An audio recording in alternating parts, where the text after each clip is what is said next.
Hello പ്രിയ പ്രേക്ഷകർ, എല്ലാവർക്കും YouTube solution Malayalam എന്ന ഈ ചാനലിലേക്ക് ഒരിക്കൽ കൂടി സ്വാഗതം. Programmatically generated low quality content എന്ന ഈ പോളിസിയിലൂടെ ഇനി മുതൽ നിങ്ങൾക്ക് ലൈവ് ഇടുന്ന നിങ്ങൾക്ക് ഒരിക്കലും നിങ്ങളുടെ വീഡിയോസ് മോണിറ്റൈസേഷൻ ആകില്ല. ഞാൻ പറയുന്ന ഈ രീതിയിലാണ് നിങ്ങൾ ലൈവ് ഇടുന്നത് എന്നുണ്ടെങ്കിൽ തികച്ചും മോണിറ്റൈസേഷൻ ആകാത്തവർക്ക് വേണ്ടിയുള്ള വീഡിയോസ് ആണ് ഈ വീഡിയോസ് എന്ന് പറയുന്നത്. നിങ്ങളിൽ ലൈവ് ചെയ്യുന്നവർ, അതായത് വാച്ചിങ് അവർ കിട്ടാൻ വേണ്ടി ലൈവ് ചെയ്യുന്ന എത്ര പേരുണ്ട്? നിങ്ങൾ ഈ ലൈവ് ഇടുന്നത് ഈ രീതിയിലാണോ? ലൈവ് ഇടുന്ന നിങ്ങൾക്ക് ഒരിക്കലും നിങ്ങളുടെ വീഡിയോസ് മോണിറ്റൈസേഷൻ ആകില്ല. ഞാൻ പറയുന്ന ഈ രീതിയിലാണ് നിങ്ങൾ ലൈവ് ഇടുന്നത് എന്നുണ്ടെങ്കിൽ അപ്പം നമുക്കൊന്ന് നോക്കാം എങ്ങനെയാണ് യൂട്യൂബിൽ നിങ്ങൾ ലൈവ് ഇടാതിരിക്കേണ്ടത്, അല്ലെങ്കിൽ ഇടരുത് എന്ന് ഞാൻ പറയുന്ന ആ കാര്യങ്ങൾ എന്തൊക്കെയാണെന്നുള്ളത്. ഒന്നാമത്തത് സ്റ്റാറ്റിക് ലൈവ് എന്നാണ് പറയുക, അതായത് ലോ ക്വാളിറ്റി സ്പാം ലൈവ് എന്ന് വേണമെങ്കിൽ പറയാം നമുക്കിതിന്. അതെന്തെന്ന് ചോദിച്ചാൽ, ഒരു ഫോട്ടോക്ക് നേരെ നിങ്ങളുടെ ക്യാമറ നിങ്ങൾ അങ്ങോട്ട് തിരിച്ചു വെച്ച് എന്തെങ്കിലും എഴുതിയ പേപ്പറോ അല്ലെങ്കിൽ ഒരു ഫോട്ടോക്ക് നേരെയോ അങ്ങോട്ട് തിരിച്ചു വെച്ചതിന് ശേഷം ലൈവ് ഇടുന്ന ഒരു പ്രക്രിയയാണ് ഇത്. ഇനി അത്തരത്തിലുള്ള ലൈവുകൾക്ക് നിങ്ങൾക്ക് മോണിറ്റൈസേഷൻ കിട്ടില്ല എന്ന് മനസ്സിലാക്കുക. നിങ്ങളിൽ പലരും മണിക്കൂറുകളോളം, അതായത് 8 മണിക്കൂർ വരെ ലൈവ് ഇടുന്ന ആളുകളുണ്ട്. രാത്രി ഉറങ്ങുന്ന സമയത്ത് ക്യാമറ ഓൺ ചെയ്തതിന് ശേഷം രാവിലെ എണീച്ചതിന് ശേഷം അത് ഓഫാക്കുന്ന ആളുകൾ.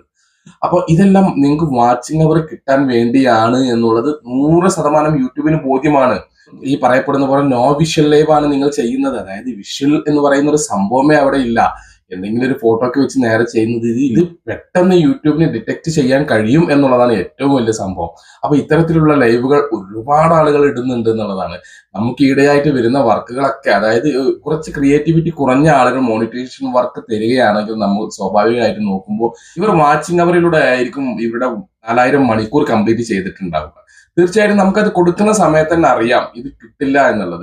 അതുമല്ല, നമ്മൾ ഇതിനെ അപ്ലൈ ചെയ്ത് കഴിഞ്ഞാൽ സ്വാഭാവികമായിട്ട് 24 hours കഴിഞ്ഞാൽ നമുക്ക് ഇതിന്റെ റിസൾട്ട് വരേണ്ടതാണ്. എന്നാൽ ഇവരുടേത് ഒരു 3, 4, 5 അല്ലെങ്കിൽ 1 വീക്ക് ഒക്കെ എടുക്കാറുണ്ട്. അത്ര സമയം എടുക്കുമ്പോൾ തന്നെ അറിയാം ഇപ്പൊ വരും ഇതിന്റെ റിസൾട്ട് എന്താണെന്നുള്ളത്. അപ്പൊ തന്നെ നമ്മളുടെ ക്ലയന്റിനോട് നമ്മൾ പറയാറുണ്ട് ഇത് പ്രശ്നമാണെന്നാണ് തോന്നുന്നു കേട്ടോ എന്നുള്ളത്. കാരണം റിപ്പീറ്റേറ്റീവ് കണ്ടന്റ് അല്ലെങ്കിൽ റീയൂസ്ഡ് കണ്ടന്റ് മെയിൻ ഇത് പറഞ്ഞിട്ടാണ് ഇങ്ങോട്ട് വരിക. അപ്പൊ ഇവർക്ക് പറയാൻ ഒരുപാട് കാര്യങ്ങളുണ്ട്. അതായത് ഞങ്ങൾ ഒരിക്കലും അങ്ങനെ വീഡിയോസ് ഇടുന്നില്ല, ഇങ്ങനെ വീഡിയോസ് ഇടുന്നില്ല, മറ്റുള്ളവരുടെ കണ്ടന്റ് എടുക്കുന്നില്ല എന്നുള്ളതൊക്കെ പിന്നീട് നമ്മൾ എക്സ്പ്ലെയിൻ ചെയ്ത് കൊടുക്കലാണ്. ഇങ്ങനെയല്ല, അങ്ങനെയല്ല, നിങ്ങളുടെ ഫാൾട്ട് ഇതായിരുന്നു എന്നുള്ളത്. അപ്പൊ അതിനും ഇവർക്ക് ഇവരുടേതായ വാദങ്ങളുണ്ട്. ഇവർ പറയുന്നുണ്ട് പിന്നെ അപ്പുറമുള്ളവർ ഇങ്ങനെ ചെയ്യുന്നുണ്ട്, ഇപ്പുറമുള്ളവർ ചെയ്യുന്നുണ്ട്.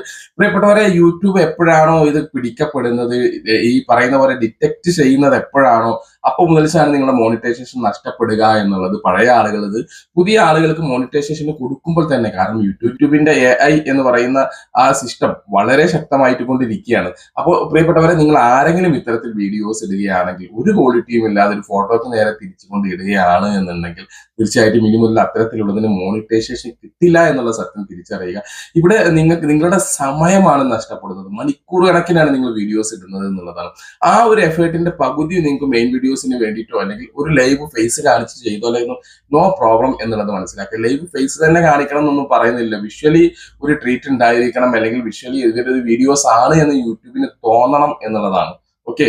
രണ്ടാമത് പ്രീ റെക്കോർഡ് ലൈവ് എന്ന് പറയുന്ന ഒരു സംഭവമാണ്. നമ്മൾ നേരത്തെ റെക്കോർഡ് ചെയ്ത് വെച്ച ലൈവുകൾ വീണ്ടും നമ്മൾ അത് വീണ്ടും അത് തന്നെ എടുത്ത് ലൈവ് ചെയ്യുക എന്നുള്ളത്. അതായത് വീണ്ടും അത് OBS എന്നൊക്കെ പറയപ്പെടുന്ന ഒരു ആപ്പൊക്കെ ഉപയോഗിച്ച് നമുക്ക് വീണ്ടും അത് റെക്കോർഡിംഗ് ലൈവ് ചെയ്യാൻ കഴിയും എന്നുള്ളതാണ്. പക്ഷെ ഇവിടെ മറ്റൊരു കാര്യമുണ്ട്. നമുക്കിപ്പോ ഈ പ്രീമിയർ ലൈവ് പോലെ നമുക്കിപ്പോ ലൈവ് ഒരു പക്ഷേ ഈ ഒരു ആപ്പ് ഉപയോഗിച്ചിട്ടോ അല്ലെങ്കിൽ വേറെ യൂട്യൂബിൽ തന്നെ ഞാൻ ഈ പറയപ്പെടുന്ന പ്രീമിയർ ലൈവ് പോലെ ഒരു വീഡിയോസ് നമുക്ക് ആദ്യം ലൈവ് ആയിട്ട് പോകണം എന്നുണ്ടെങ്കിൽ ഓൾറെഡി ഒരു വീഡിയോസ് നമ്മൾ റെക്കോർഡ് ചെയ്തതിനു ശേഷം അൺലിസ്റ്റഡ് ആക്കി വെച്ചതിന് ശേഷം നമുക്കിത് ലൈവ് പോലെ പോകാം. ആ ലൈവ് വീഡിയോസ് കഴിഞ്ഞ ഉടനെ തന്നെ അത് മെയിൻ വീഡിയോസ് ആയി മാറും. ഫ്രീ ലൈവ് നിങ്ങൾക്ക് ഇതിനെ കുറിച്ച് കൂടുതൽ പറഞ്ഞു തരേണ്ട ആവശ്യമില്ലല്ലോ. അത്തരത്തിൽ ഇടാൻ എന്നല്ലാതെ ഓൾറെഡി ഇട്ട ലൈവ് വീഡിയോസ് വീണ്ടും നിങ്ങൾ ഇടാതിരിക്കുക എന്നുള്ളത് മനസ്സിലാക്കുക. ഇനി ഈ പറയുന്ന മൂന്നാമത്തെ പോയിന്റ് നിങ്ങളിൽ പല ബിരുദന്മാരും ചെയ്യുന്ന ഒരു കാര്യമാണ്. ഇങ്ങനെയാണ് നിങ്ങൾ വാച്ചിങ് അവർ ഉണ്ടാക്കുന്നത് എങ്കിൽ, അല്ലെങ്കിൽ ഇങ്ങനെയാണ് നിങ്ങൾ ലൈവ് ഇടുന്നതെങ്കിൽ നിങ്ങൾക്ക് മോണിറ്റൈസേഷൻ കിട്ടില്ല. എന്താണത്? ലൂപ്പ് എന്ന് പറയുമ്പോൾ ഒരുപാട് ആപ്പുകളൊക്കെ ഉണ്ട്. അപ്പൊ അതൊക്കെ ഉപയോഗിച്ച് നമുക്ക് ലൂപ്പ് പോലെ വീഡിയോസ് ലൈവ് ചെയ്യാൻ പറ്റും. അതായത് ഒരേ വീഡിയോസ്, ഒരു 2 മണിക്കൂറിന്റെ വീഡിയോസ് ഇങ്ങനെ, അല്ലെങ്കിൽ ഒരു 1 hourന്റെ വീഡിയോസ് ഇങ്ങനെ കറങ്ങിക്കൊണ്ടിരിക്കും. അത് കഴിഞ്ഞാൽ ഒരു വീഡിയോസ് കഴിഞ്ഞ ഉടനെ തന്നെ ആ വീഡിയോസ് ആദ്യം മുതൽ വീണ്ടും തുടങ്ങുന്നു. ഇങ്ങനെ ലൂപ്പ് പോലെ വീഡിയോസ് നിങ്ങൾ ലൈവായിട്ട് ചെയ്യാൻ ഉദ്ദേശിക്കുന്നുണ്ടെങ്കിൽ, ആപ്പൊക്കെ ഉപയോഗിച്ച് ചെയ്യുന്നുണ്ടെങ്കിൽ തീർച്ചയായിട്ടും നിങ്ങൾ മനസ്സിലാക്കുക, നിങ്ങളുടെ സമയം വേസ്റ്റ് ആണ് എന്നുള്ളത്. നിങ്ങൾക്ക് മോണിറ്റൈസേഷൻ കിട്ടില്ല ഇത്തരം ലൈവുകളിൽ നിന്ന് എന്നുള്ളത്. ഈ നാലാമത്തതാണ് സ്റ്റാറ്റിക്സ് വിഷ്വൽ റെസ്ട്രിക്ഷൻ എന്ന് പറയപ്പെടുന്നത്. ഒരു വിഷ്വൽ എടുത്ത് നമ്മൾ വീഡിയോസ് ചെയ്യുക എന്നുള്ളതാണ്. ഈ വിഷ്വൽ എന്ന് പറയുമ്പോൾ ഓട്ടോമാറ്റിക്കലി നിങ്ങൾക്ക് അറിയാം, നമ്മൾ ടി വിയിലൊക്കെ ഇങ്ങനെ ഒരു സിനിമ വരുമ്പോഴോ ഒരു എന്തെങ്കിലും പ്രോഗ്രാമുകൾ വരുമ്പോഴോ നേരെ മൊബൈൽ കൊണ്ടുപോയിട്ട് ടി വിയുടെ മുന്നിൽ പിടിച്ചുകൊണ്ട് ഈ പ്രോഗ്രാമുകൾ ഓൺ ലൈവായിട്ട് നമ്മൾ ഇടുക എന്നുള്ളതാണ്. അതെ, ഓക്കെ, അവിടെ പ്രോഗ്രാം ടി വിയിൽ നടന്നുകൊണ്ടിരിക്കണം, ഇത് നമ്മൾ ലൈവായിട്ട് വിടുന്നു എന്നുള്ളത് 100% ഇതിന് മോണിറ്റൈസേഷൻ കിട്ടില്ല എന്നുള്ളത് മനസ്സിലാക്കുക. ഇനി ആദ്യം പറഞ്ഞ ചില കാര്യങ്ങളിലേക്ക് പോവാം. ഇവിടെ പലപ്പോഴും നിങ്ങളുടെ വീഡിയോസ് ഒക്കെ നിങ്ങൾ ഒരു ക്യാമറ തിരിച്ചു വെച്ചിട്ട് ആ ഫോട്ടോക്ക് നേരെയോ ഒരു ചോദ്യചിഹ്നത്തിന് നേരെയോ ഒക്കെ നിങ്ങൾക്ക് വീഡിയോസ് ചെയ്ത് മോണിറ്റൈസേഷൻ കിട്ടിയവരുണ്ടാകാം എന്നുള്ളതാണ്. ഇങ്ങനെ മോണിറ്റൈസേഷൻ കിട്ടാനുള്ള 2 കാരണങ്ങളാണ്. ഒന്ന്, നിങ്ങളുടെ ഈ ഒരു കണ്ടന്റ് വാല്യൂ യൂട്യൂബ് ഡിറ്റക്ട് ചെയ്തിട്ടില്ല എന്നുള്ളത് മനസ്സിലാക്കുക. രണ്ടാമത്തത് എന്നുള്ളത് കൃത്യമായിട്ടുള്ള ചോദ്യങ്ങളും ഉത്തരങ്ങളും കൃത്യമായിട്ട് പോകുന്നുണ്ട്, വരുന്ന കമന്റുകൾക്ക് നിങ്ങൾക്ക് കൃത്യമായിട്ട് നിങ്ങൾ മറുപടി നൽകുന്നുണ്ട് എന്നുള്ളതാണ്. ഇവിടെ ഒരു ആക്ഷൻ നടക്കുന്നത് കൊണ്ടായിരിക്കാം ഒരു പക്ഷേ മോണിറ്റൈസേഷൻ നിങ്ങൾക്ക് കിട്ടുന്നത് എന്നുള്ളത്. ഇത്തരത്തിൽ വീഡിയോസ് ഇടുന്നവരായാലും നിങ്ങൾ പ്രധാനമായിട്ടും ഇനി മുതൽ ഫേസ് കാണിച്ചിട്ടോ അല്ലെങ്കിൽ മറ്റെന്തെങ്കിലും ഇതുമായി ബന്ധപ്പെട്ടുള്ള വിഷ്വൽ കാണിച്ചിട്ടോ നിങ്ങൾ ചെയ്യാൻ ശ്രമിക്കുക എന്നുള്ളത് നിങ്ങൾ മനസ്സിലാക്കുക. എല്ലാ കാലത്തും ഈ ഒരു സംഭവം വർക്കൗട്ട് ആവണം എന്നില്ല. പലപ്പോഴും നിങ്ങൾ ഇത്തരം വീഡിയോസ് ഇടുന്നുണ്ടെങ്കിൽ ഇടയ്ക്കൊക്കെ നിങ്ങളുടെ ഫേസ് കാണിച്ച് വീഡിയോസ് ഇട്ടാലും ഒരുപക്ഷെ പിടിക്കപ്പെടാതെ മുന്നോട്ട് കുറച്ചു കാലമെങ്കിലും പോകാം എന്നുള്ളത് മനസ്സിലാക്കുക. അപ്പൊ ലൈവ് വീഡിയോസിന് വേണ്ടി ഒരുപാട് സമയം നിങ്ങൾ വേസ്റ്റ് ആക്കുന്നുണ്ടെങ്കിൽ ഈ ഒരു കുറച്ച് കാര്യങ്ങൾ നിങ്ങൾ തിരിച്ചറിഞ്ഞു കഴിഞ്ഞാൽ സ്വാഭാവികമായിട്ട് നിങ്ങളുടെ സമയം ലാഭമാണ്.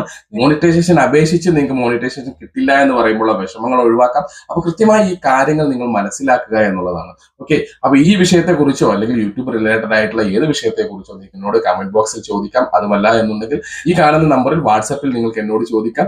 അതുപോലെ തന്നെ യൂട്യൂബ് റിലേറ്റഡ് ആയിട്ടുള്ള എല്ലാവിധ വർക്കുകളും മോണിറ്റൈസേഷൻ ആയാലും അതുപോലെ തന്നെ അപ്പീൽ വീഡിയോസുകളായാലും ചാനൽ ചെക്കിംഗ്, ചാനൽ സെറ്റിംഗ്സ്, ഇങ്ങനെ ഒരുപാട് കാറ്റഗറി ആയാലും യൂട്യൂബ് റിലേറ്റഡ് ആയിട്ടുള്ള എല്ലാവിധ വർക്കുകളും 100% ഉത്തരവാദിത്തോടു കൂടി നമ്മൾ ഇവിടുന്ന് ചെയ്തു കൊടുക്കുന്നുണ്ട്.